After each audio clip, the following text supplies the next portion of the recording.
in 1944, Schrödinger gave a series of lectures at Trinity College Dublin, which he then collected together in a book which he called What is Life? It's a really little thin book, you can still buy it. And the question that he raised was an obvious question to a physicist like Schrödinger, which was that life is completely different from every other type of process in the universe. So in the universe, every single thing normally becomes more chaotic. This is something that was described in a law called the second law of thermodynamics. And the basis of the second law of thermodynamics is a concept called entropy. And entropy is a statistical measure of the thermodynamic probability of a system. I mean, if this sounds a bit complicated, what it means is that if you leave things to their own devices, I mean inanimate things though, not living things, but inanimate things, bricks or rocks or water or sand or anything really, you throw stuff up in the air and it just falls down, and it becomes more random, more chaotic. But life does, and this involves a certain amount of energy then to put it back together again to where it was before. Like Humpty Dumpty had a great fall and then he breaks. You know, you can't put him back together and put him up there without doing something. So that doing something involves energy. Well, what Schrödinger pointed out was that life was capable of doing this. So life reversed entropy. What life was able to do was to take complicated things and chaotic things and to put them back together and make them ordered. So it took disorder and made it ordered. All living systems do that. And of course it's obvious with grown-up living systems like me, you know, because you can look in my laboratory and you'll find that things are, well, reasonably ordered. Well, actually not in my case, but in most people's cases. People have to tidy up. Okay, so if life operates by taking disorder and making it ordered, which it does, then it must have started by taking disorder and making it into order.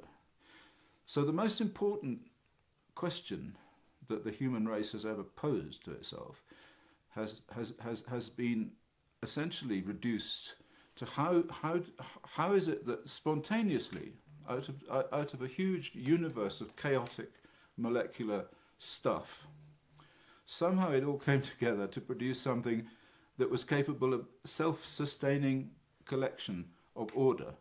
So this is the essential question, and nobody's answered this question. Of course, the Pope answers this question, and the religious people answer this question. The creationists answer this question by saying that God did this. You see, so well, that's an answer. I mean, I'm not saying it's wrong. I'm just saying that it isn't the only possible answer. And if it isn't the only possible answer, we can apply Occam's razor and say that God is unnecessary in this area. And so this is what I discovered. Well, let me explain how it works now. The universe is very cold. The temperature of the universe is minus 273 degrees Celsius, 0 degrees Kelvin. Very cold. But if you look at life, you find that it occupies a very narrow window between this extreme coldness of the universe and the extraordinary heat of the stars, millions of degrees Celsius. So the planet we live on has a temperature range which is really quite narrow in terms of the universe. But even more narrow than that is the region in temperature in which life prospers. If living systems get cold, if they get around 4 degrees centigrade, they just stop, they freeze, they die. You know, they go into suspended animation. And if they get too hot, the molecular motion is so great that they also die. So you've got this little window. Now, there's a way in which you can convert temperature into energy. It uses a probabilistic equation called the Boltzmann equation, and there's a constant called the Boltzmann constant, which is written K, in which you can say where is the energy associated with any particular temperature. And so when you do that, you find that the energy associated with the temperature of life is in the far infrared region of the spectrum. So in other words, it's between about 3 microns and 20 microns wavelength. Now, in order to obtain energy to reverse entropy, in order for any potential living system or anything to obtain energy to reverse entropy and to take all the complicated, chaotic stuff and assemble it, you have to have energy. Now, we know the sort of energy that there is, where it comes from. On the early Earth, what energy was there? There was the solar energy, there was energy from radioactivity, there was energy, potential energy from rocks falling downhill, geothermal energy, a few other types of energy. But the main energy, of course, is from the sun. So then the question is, how do we get the sun to convert chaos into order from molecules? Now, we know that we do that now. This is how we operate. The sun produces energy through the medium of chlorophyll, and that produces plants, and we eat the plants, or the animals eat the plants, and we eat the animals, and all that stuff. So we're okay with the sun producing the energy that we need to produce order out of chaos. That's okay, we can do that. The question is, how does a molecule do it? Now, here it gets a little bit technical. All molecules vibrate. They're like the molecules, the atoms are like on springs, and they go like this. Very fast, high frequency. And the molecular vibrations are characteristic of the particular molecule.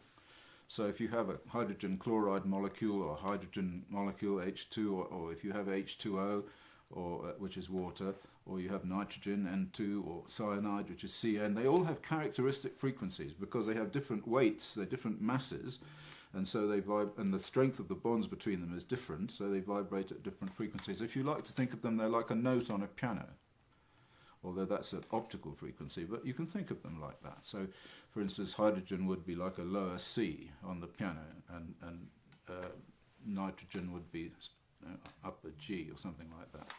It's a useful model. Now, the sun is broadband.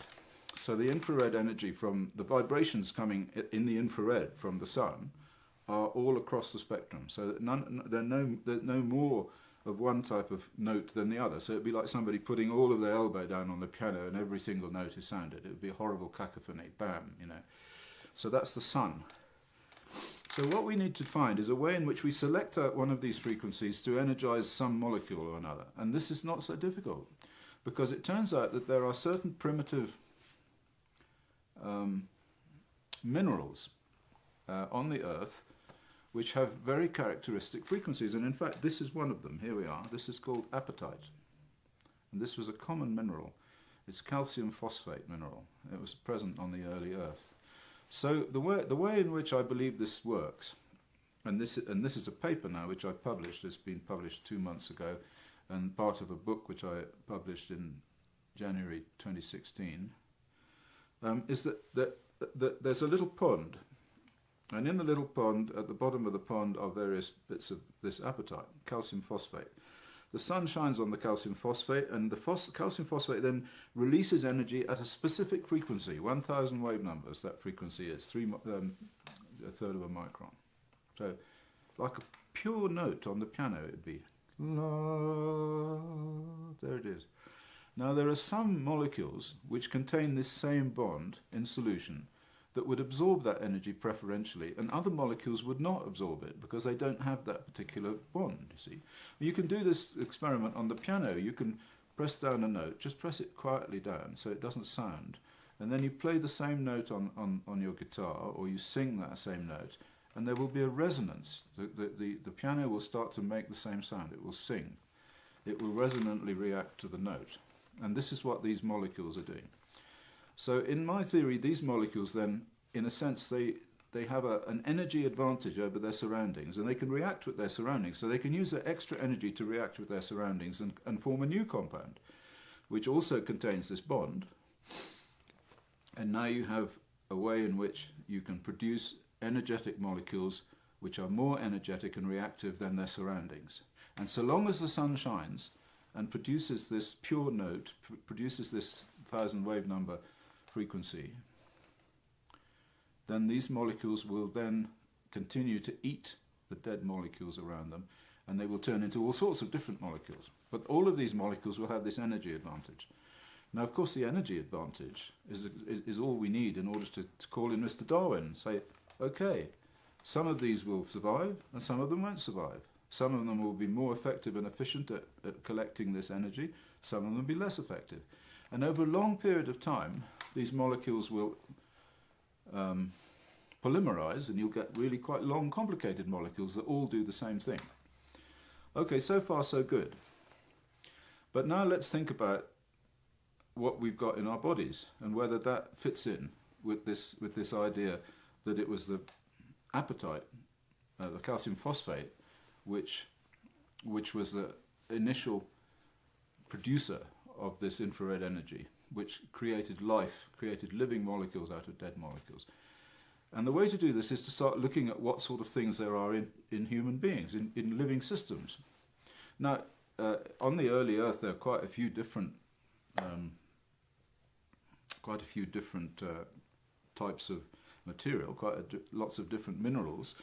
I mean, there were silicates, and there were sulfates, and there were sulfides, and of course the phosphates, and various other things too. But if we look in creatures, we find, what do we find? We find phosphates. Our teeth are phosphates. Our bones are phosphates. Our DNA is a phosphate. The RNA is a phosphate. The actual molecules which create the energy are molecules which have polyphosphate bonds, like adenosine triphosphate, ATP.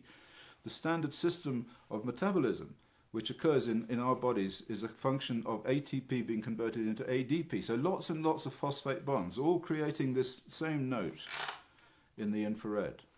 So there we are. That's it. I think that the evidence is very strong that we are the result of a development of a sort of molecular life that was based on sunlight converting energy into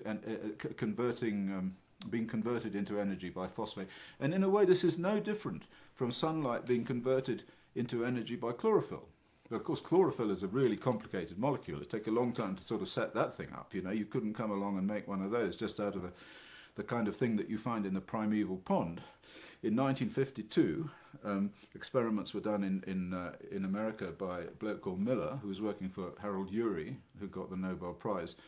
And what they did was they took a pond, they took a glass globe, and they filled it up with water that contained ammonia and carbon dioxide and the sorts of methane, sorts of things you find on the primeval Earth, and they heated it all up, and they did electrical sparks and radioactivity and all that kind of stuff.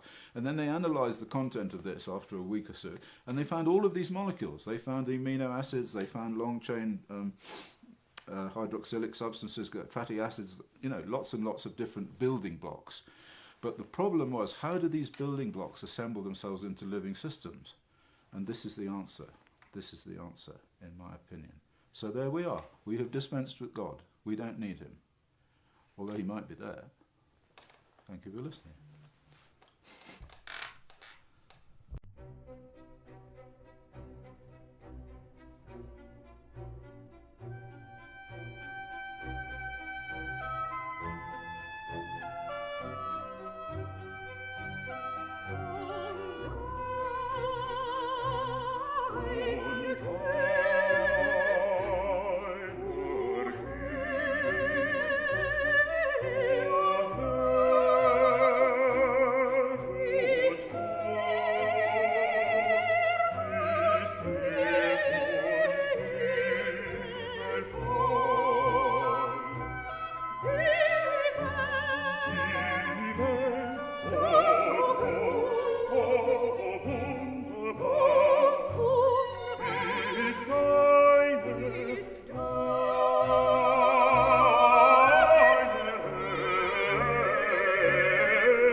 Oh,